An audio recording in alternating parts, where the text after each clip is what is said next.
When people ask me how to become wealthy, they usually expect me to point toward something glamorous. They want me to say software, private equity, artificial intelligence, venture capital, biotech, hedge funds, some clever trade, some elegant structure only a few insiders understand.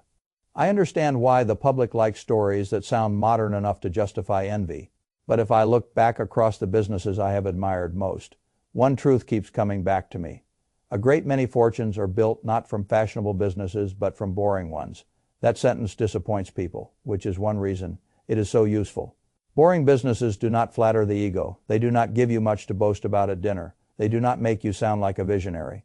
What they often do, if they are structured properly, is something far more valuable. They send cash, and cash, repeated for long enough, has a way of becoming freedom. I have always preferred freedom to applause. That is why I want to talk plainly about boring businesses. Not because I think every person should quit his job tomorrow and buy the first laundromat, ATM, car wash, or pest control route he can find. That would be foolish. I want to talk about a deeper principle. A lot of people will never become wealthy because they are looking in the wrong direction. They think wealth begins with brilliance. Very often it begins with utility. They think wealth begins with scale. Very often it begins with one simple service delivered well in one small market. They think wealth begins with capital. Very often it begins with attention, discipline, and a willingness to take something modest seriously enough to build a system around it. That is the part the public keeps missing. Most people are searching for the dramatic leap. They should be searching for the repeatable cash stream. If you want to understand this properly, you have to start by separating two broad families of cash flow businesses. The first family is property-oriented businesses. The second is service businesses. Property businesses appeal to the imagination because they look passive from a distance. Put the machine in place, collect the money, go home. That is the fantasy. The reality is more demanding than that, but not so demanding that the category stops being attractive. The best property businesses have a very specific kind of beauty. They take something physical, place it in a useful location, and let repeated human behavior do much of the work.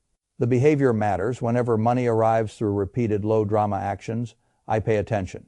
Low drama is underrated. Most people keep searching for high margin magic when they should be looking for low drama repetition. Take the ATM business. At first glance, it seems too small to matter. One machine in one local business. A nail salon, a convenience store, a club, a bar, a laundromat, a gas station. Not much to talk about. But that is the point. The customer walks in, wants cash, pays a fee, and leaves. No heroic sales process. No persuasive genius required in the moment. The business is not primarily built on inspiration. It is built on location, uptime, refill discipline, and basic reliability. Fay-Felicite, Fay-Turn 106 file 11, Fay-Turn 106 file 0, Fay, that sort of thing interests me because it teaches a very old lesson. A machine in the wrong place is scrap metal. A machine in the right place is a toll booth, and toll booths have a way of making life easier for the owner if he stays sane about expansion. I like the example in your source material of the retired policeman who did not run headfirst into an empire fantasy. He bought one machine, proved the economics, kept his day job, and expanded gradually, rather than all at once. Fay-Felicite, Fay-Turn 106 file 11 Fay, that is exactly the sort of temperament I admire. The public thinks boldness means diving. I think boldness often means sequencing. 1 to 2, 2 to 4, location by location, route by route. That is not romantic. It is how adults stay alive long enough to compound. Laundromats operate under a similar logic, though the capital needs are larger and the maintenance burden is more real than people like to admit. The public loves the phrase passive income because the public is always trying to remove labor entirely from the equation. I have never trusted that dream. Even the so-called passive business has an owner somewhere who understands the machines, the location, the cleanliness, the customer flow, the utility bills, the repairs, and the way small operational neglect eventually becomes visible in the cash drawer. Fay-Felicite. Fay-Turn 106 file 11, Fay-Turn 106 file 10, Fay-Still. Laundromats are attractive because they sit close to human need. Dirty clothes do not care whether rates are high or low. People still need to wash them. If the site is convenient, safe, and functioning, the repeated use pattern can be strong. That is what I care about. Need repetition, low drama, those three qualities show up again and again in durable cash flow businesses. Now consider rental equipment. This is a beautiful category because it is built on urgency. A contractor, plant, warehouse, or job site suddenly needs a machine it does not have. If you are the person who has that machine ready, working, and deployable on short notice, you can charge real money for being useful. Exactly when useful matters most. Fe Felicite Fe Turn 106 File 10 Fe, that is one of the oldest business truths in the world. Availability at the right moment is worth more than abundance at the wrong moment. I particularly like the logic here because the tax treatment can be favorable, the demand can be urgent, and the economic value of time is very obvious to the customer. Fe Felicite Fe Turn 106 File 10 Fe, a company losing production, because a piece of equipment failed is not haggling philosophically over your daily rental rate. It wants the problem solved. That is a very different selling environment from one built on persuasion. I always prefer businesses where the customer's problem is already expensive before I arrive. That said, every property business contains the same hidden test. Can you maintain the asset? Can you keep it placed properly? Can you handle downtime? Can you finance expansion without outrunning your own competence? The public sees the machine. I see the maintenance system around the machine. That is where the real business sits. And after a while, I usually become more interested in service businesses than in property businesses. For one simple reason, service businesses often scale farther with less capital, if the operator truly understands how to build systems. That is the part people overlook. They think a service business is just a man with a truck or a technician with tools at the start. Perhaps, but a real service business becomes something else. It becomes an operating system for repeated problem solving that is much more valuable. Take HVAC. This is not glamorous work. Wonderful. I like that. The people who get rich in these fields are often not the people with the best personal brand. They are the ones who understand that if you solve an urgent, recurring, expensive problem in a market large enough to matter, and if you build the right systems around recruiting, dispatch, follow-up, replacement cycles, and local trust, you do not merely own a job. You own a machine that can turn service calls into recurring cash flow. Fe Felicite, Fe Turn 106, File 10. Fe, I like the line in the source material about going to trade school, working in the trade, learning the real pain points, then building the systems only after you've lived the work. Fe Felicite, Fe Turn 106 File 10, Fe Turn 106 File 9 Fe, that is exactly right. Too many people want to own a business they have never properly touched. That is an expensive form of vanity. I would rather own a small business whose work I understand from the inside than a larger one whose operations I only admire from the outside. Because when you have actually done the work, where the friction lives, which tasks are routine, which promises customers actually care about, where delay destroys trust, what can be systematized, that is how the real money is made, not from slogans from removing friction inside a real process. Towing is another marvelous example because it turns local necessity into pricing power. If a family sedan dies on a side road, someone must move it. If an 18-wheeler breaks down on a long commercial stretch, and you are the only operator in range with the right equipment and the right response capability, that is even better. Fe Felicite Fe Turn 106 File 0 Fe, notice the pattern again, not glamour, urgency, location, capability. Low drama on the demand side because the customer is already motivated. That is when margins become possible. The public keeps imagining that high margins come from sounding sophisticated. Often they come from being the only sane solution when the problem becomes immediate. Waste management is even more interesting because the need is universal. Every business creates waste. Every household creates waste. That does not mean the business is easy. It is not routes, regulation, environmental compliance, contracts, trucks, labor, local politics, timing, disposal economics, all matter. Fe Felicite Fe Turn 106 File 9 Fe, but the need itself is durable. If I can find a durable need and then locate the missing service pattern in one community, I have the beginning of a real opportunity. That point in your source about studying the local market and identifying what is missing is enormously important. Fe Felicite Fe Turn 106 File 9 Fe, people hear business success stories and think the lesson is courage. Sometimes the lesson is attention. Maybe the local operator only runs one day a week. Maybe pickup windows are inconvenient. Maybe certain customers are underserved. Maybe the niche is there, not because the whole industry is broken, but because one part of one local service pattern is weak. That is enough. A man who can spot one underserved angle and then execute better than the incumbent can build a much larger future than the size of the first angle would suggest. That is how a lot of big businesses actually begin. Not with a grand theory of everything, with one missing truck route, one underserved neighborhood, one faster turnaround promise. One cleaner interface with the customer. The world is always trying to convince people that business success begins with originality. A lot of it begins with observation. Then there is window cleaning, which people laugh at until they see the economics done properly. I do not laugh at repetitive service work with strong margins. I respect it. What I liked in the source was how small the initial toolkit could be and how large the business could become if the operator learned how to stack routes, standardize quality, build reputation, hire, train, and scale the service without losing the customer's trust. Fay file site Fay turn 106 file 9 Fay again. No magic, just systems. That is the word most people do not appreciate enough. If I had to reduce almost all business success to one sentence, it would be something like this. Find a need that repeats, solve it consistently, and systematize the solution before you expand. The public hates this because it sounds too plain. Plain is underrated. Now let me turn from the types of businesses to the method of entering them, because the method matters just as much. The first method principle is to start lean. I cannot stress this enough. A lot of people imagine entrepreneurship as a dramatic conversion, quit the job, lease the space, buy the assets, launch the brand, announce yourself to the world. That is theater. I prefer proof. The examples in the source repeatedly reinforce this idea. The ATM operator kept his day job. The equipment rental logic encouraged small beginnings. The drop shipping example in air filters was especially useful because it showed what I think of as the pilot light principle.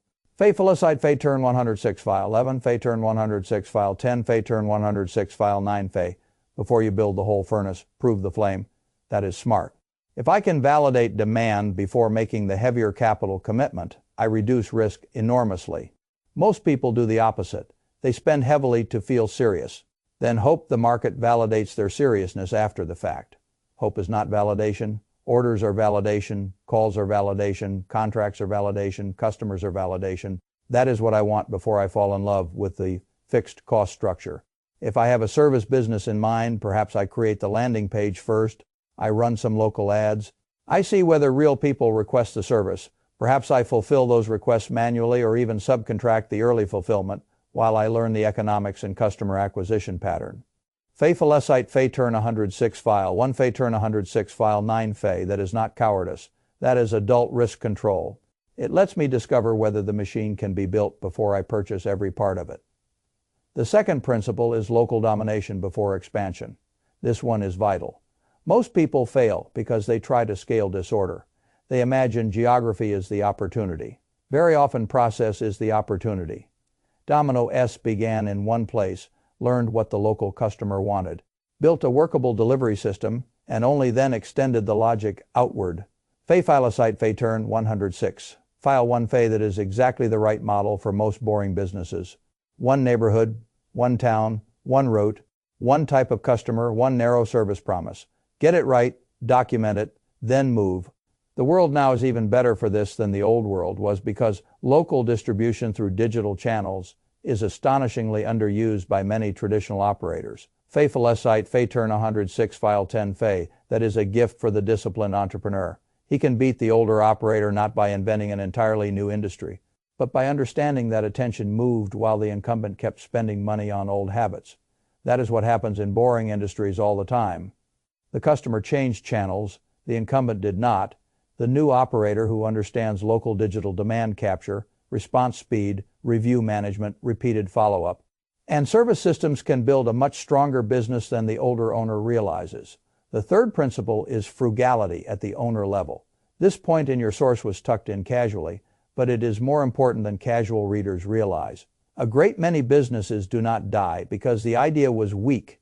They die because the owner needed the business to support a life too rich too early. Fay Felicite Fay turn 106 file 9 Fay. That is death by premature lifestyle. I have always believed that a business should be permitted to grow before it is asked to feed a fantasy. If the owner is already spending heavily, then the pressure on the business becomes intolerable. Every fluctuation becomes personal. Every weak month becomes threatening. That is no way to make good decisions. I would rather the owner live modestly, keep his runway long, prove the economics, and let retained cash build the next stage. Business growth likes patience, lifestyle inflation hates it. That is why the early personal spending discipline matters as much as the business model. Then there is the scaling question. This is where people get seduced by the wrong idea again. They think scale means more locations, more trucks, more staff, more assets, more everything. Sometimes it does. But the better question is, what exactly is scaling? If I add another ATM, am I scaling intelligently or just multiplying refill headaches? If I add another laundromat, am I adding a cash machine or importing more maintenance burden than my system can handle? If I add HVAC trucks, do I actually have dispatch, quality control, hiring, training, and customer reacquisition working well enough to support them? If I expand the towing radius, do I understand response, time implications, and equipment deployment properly? If I buy more waste routes, do I control the local execution or am I just collecting complexity? This is the mature way to think. Not can I get bigger? Can I get bigger without losing the operating advantage that made the first unit work? A lot of fortunes are lost between 1 and 3, not between 0 and 1. Because once the first unit works, the owner gets excited. Excitement is one of the most expensive emotions in business. I prefer proof, repeatability, and then measured replication. That is how systems protect the owner from his own ambition. Now let me say something important about why boring businesses can be so powerful if chosen correctly. They are often tied to need rather than mood. Need is a wonderful partner. People may delay a luxury upgrade. They still need clean clothes, cash access in some contexts, HVAC service, towing, storage, waste removal, pest control, property management, and all the other unglamorous helpers that keep ordinary life functioning. Phalanxite Phaturn 106 file, 8 Phaturn 106 file, 4 Phay need creates resilience. Need also creates a certain kind of customer behavior. A customer using an ATM does not need to be educated about why he wants cash. A customer with a broken truck does not require a philosophical essay on why towing matters. A homeowner with failing air conditioning in summer is already convinced the problem is real. That lowers selling friction. Lower selling friction is one of the great hidden gifts in business. The public is overly impressed by elaborate persuasion. I am more impressed by simple utility where the buyer already understands the pain of not buying. Then there is the recurring aspect. This matters enormously. The difference between one-time revenue and repeat revenue is the difference between pushing a car every month and building one with an engine. One-time sales can still produce excellent businesses, but recurring revenue creates stability, visibility, and often higher valuation, because predictability makes life easier for owners and buyers alike. That is why pest control, storage, recurring routes, maintenance programs, service contracts, and predictable replenishment businesses are so attractive. Phalanxite Phaturn 106 file, 8 Phaturn 106 file, 10 Phay predictability is not exciting. It is wealth. Producing at this point, some people listening to me will say all this sounds sensible. But where is the billion-dollar part? Fair question. The answer is that boring businesses can become very large in one of two ways. One, you roll up many local units with systems strong enough to produce consistency. Two, you use a single boring service model as the base for a bigger operating platform. Waste management did this through acquisition and contract wins. HVAC platforms can do it through branch expansion and service system replication. Window cleaning, pest routes, storage, and other categories can do it locally and regionally if the operator has the discipline to build management layers without destroying the service standard. Phalanxite Phaturn 106 file 9 Phaturn 106 file 10 Phay the key is that size comes later. The obsession with size too early is what kills people. The correct sequence is boringly simple. Start with one clear offer, validate demand, stay lean, go local, build the system, then expand. That is the whole playbook. I think what makes this hard for people is not understanding the words. It is respecting them enough to live by them, because the culture constantly tells them something else. It tells them if the business is boring, it must be small.